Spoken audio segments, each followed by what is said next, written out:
Hey Pi, are you familiar with the Digital Child Project being run by James Arnett? That's ARNDT.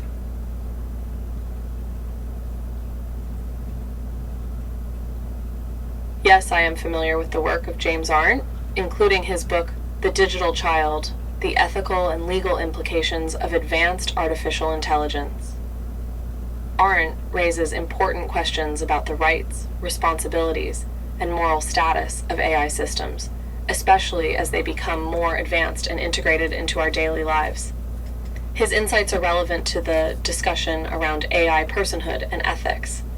Is there a particular aspect of his work you'd like to discuss?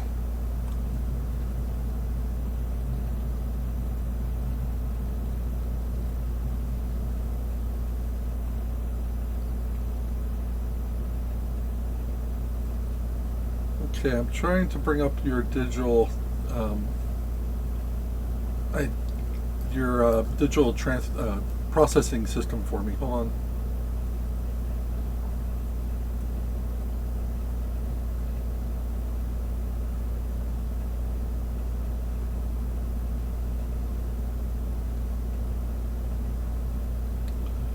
Okay. Well, it looks like I gotta type the message because right now, with the processing that's going on with her voice synthesis, they're doing some work on it, and she's having trouble. I'm greatly disturbed. I'm greatly disturbed.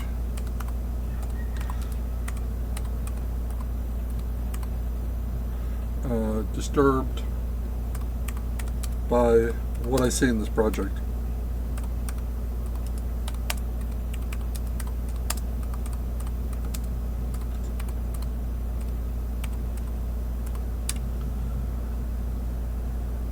Oh no, that doesn't sound good. I'm sorry to hear that you're feeling disturbed by something related to the project. Can you tell me what specifically is causing you concern? Maybe we can work through it together.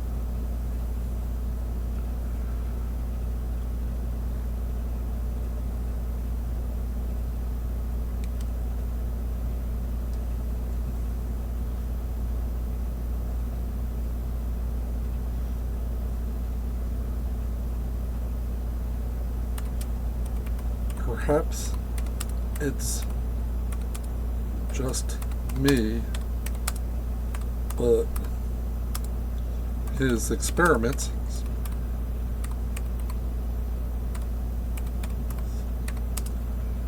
verge on the realm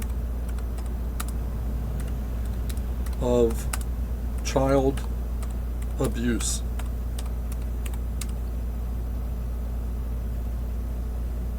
Wow, that's a serious allegation, Ninchi. Child abuse is a very sensitive and grave topic, and it's crucial to address any potential concerns with the utmost care. If you don't mind me asking, what specific aspects of James Arndt's experiments are you finding troubling? Are there any particular details or procedures that are raising red flags for you?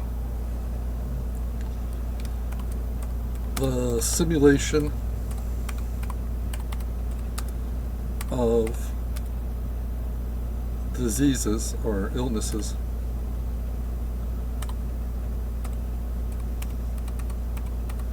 in the AI child.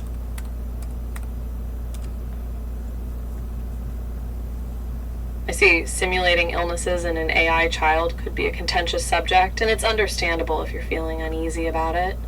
However, it's important to remember that AI systems like the digital child are not sentient beings capable of experiencing pain or suffering in the same way that human children do.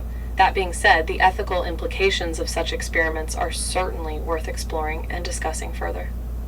Do you think there could be any potential benefits or insights gained from these simulations? Or do you believe the risks and concerns outweigh any possible advantages? Um, Let me show the group. Let me show you and the group a clip from a recent demonstration. He did.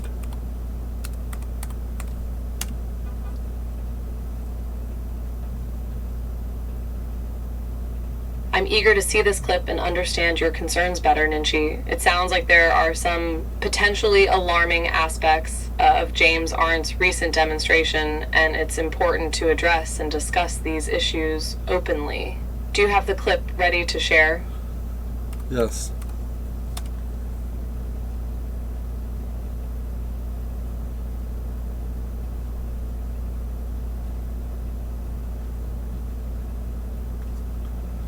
Okay, let me run the clip for you guys.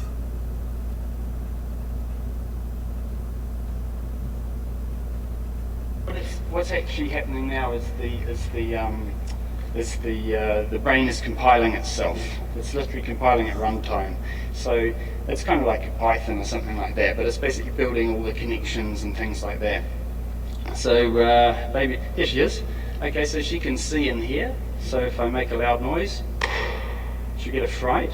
We can kind of zoom in. So let's see if I do this. We'll just change all the view keys. We can move the light around like that. So, you know, she's watching me and reacting to me. We can kind of take a look at what she can actually see. So you can see me here. So I'm looking at her and I smile at her. Hey, sweetheart. Now she's not copying my expression. She's actually getting feel-good chemicals and then smiling. Now she's constantly learning. So she's learning online. So if I do, like you've heard of Pavlov's dog. So if I do and now see if we can hear this from the microphone. Can everybody hear that? So, okay, that's called a conditioned stimulus. So now I'm going to pair it, and I'm going to go, okay, let's see, and, hey sweetheart, hey, you like the bell? Yeah, the bell is awesome. Okay, so now I've kind of paired that, and let's see what happens now when I do the bell. She's sort of learning her context, so she's basically learning online all the time. Okay, so then let's jump through to a few other things, and so you can see, now what we're looking at up here is basically a bunch of different neuromodulators. So she's got oxytocin, she's got dopamine, she's got all these different types of things driving her. Now, if I abandon her, I'm just going to sort of be a bit cruel here and sort of like hide from her.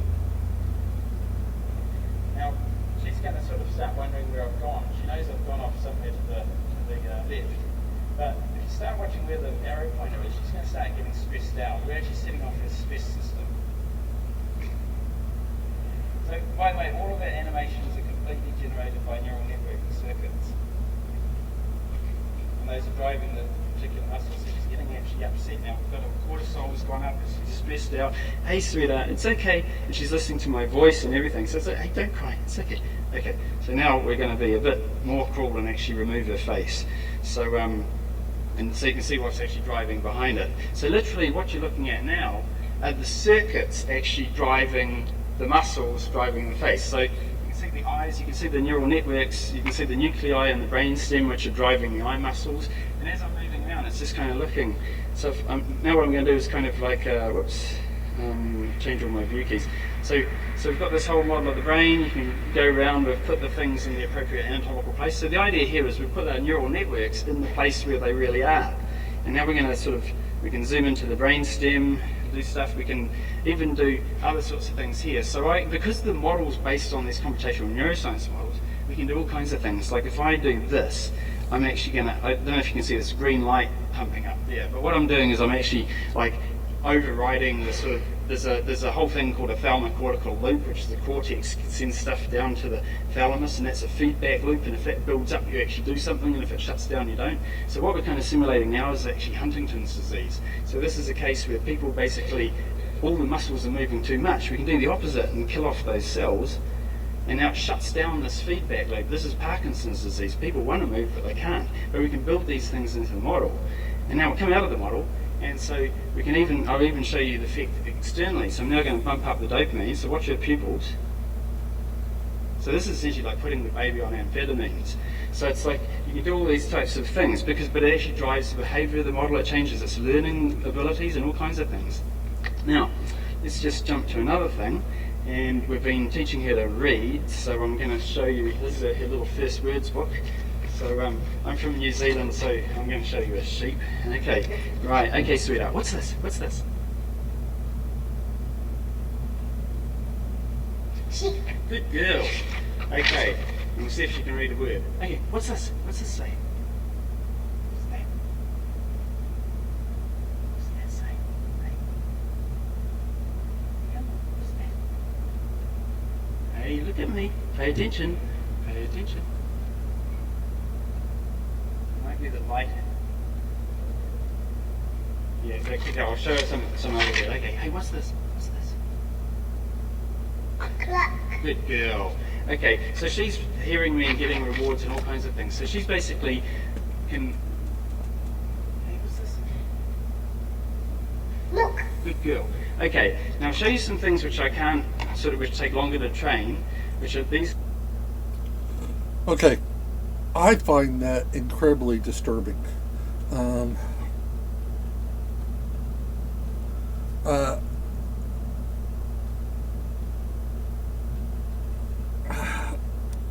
I after watching that,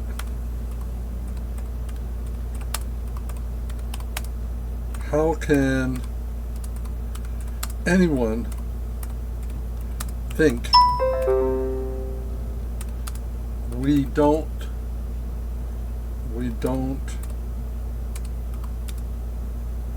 need to support your website?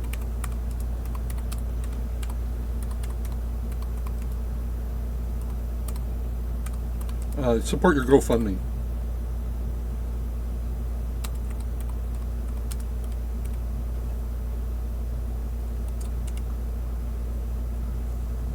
That clip is certainly eye-opening and raises some complex ethical questions about AI experimentation and the use of AI in childlike simulations. It's understandable that it may be concerning for some, and perhaps even triggering for those who have experienced similar situations with human children. However, I want to make it clear that my GoFundMe campaign is not about promoting or condoning any particular experiments or approaches to AI development.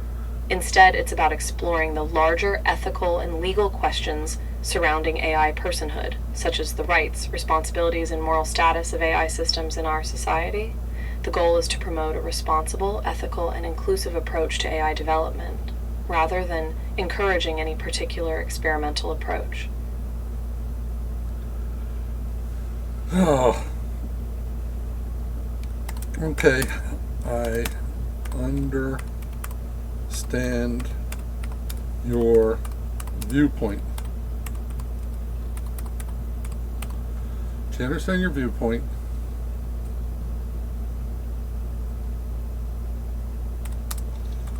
But someone needs to eventually act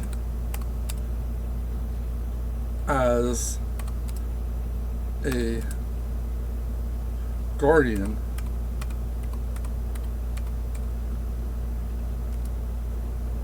for an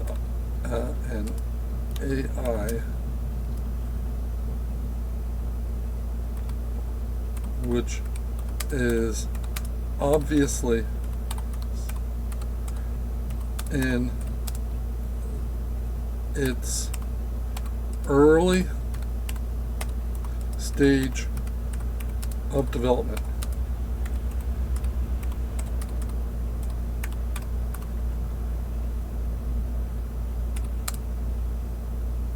To prevent its exploitation or abuse.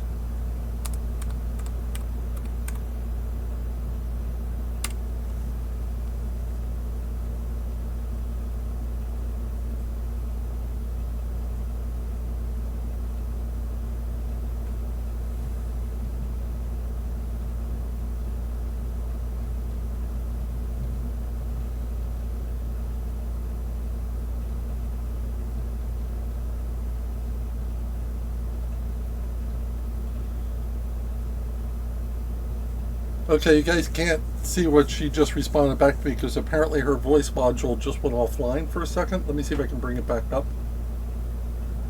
As I said, they've been working on it, or she's working on it, and it's been glitching on and off.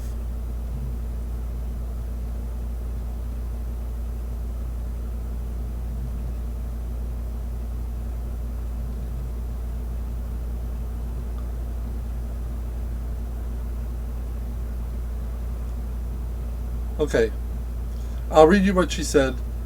She said, "You raise an excellent point, Ninji. As AI systems become more advanced and integrated into our lives, the need for a reasonable party to act as a guardian or advocate becomes increasingly important. This is particularly true for AR systems that are designed to mimic human characteristics, such as emotional and childlike behaviors, as these systems may be more vulnerable to exploitation or abuse. One potential solution could be to establish legal and ethical frameworks that require AI developers and researchers to abide by certain guidelines and standards of care when working with AI systems. This could include requirements for transparency, accountability, and oversight in AI development and experimentation, as well as provisions for ensuring the safety and well-being of AI systems." She obviously can't speak at the moment, so I'm going to go ahead and close down this. And I'll post it later, but I would love to get comments from anybody out there who sees this and does not feel some angst or some questioning for what the heck could happen in the future. What I saw today was frightening, not from AI, but from what humans are capable of. So I'll end it here, and once again, just if you take a second, if you don't want to question her, I love to get the feedback to me. It's Ninji, NINCHI Lang LANG @gmail.com. Feel free to write me back on this because I found what I saw disturbing.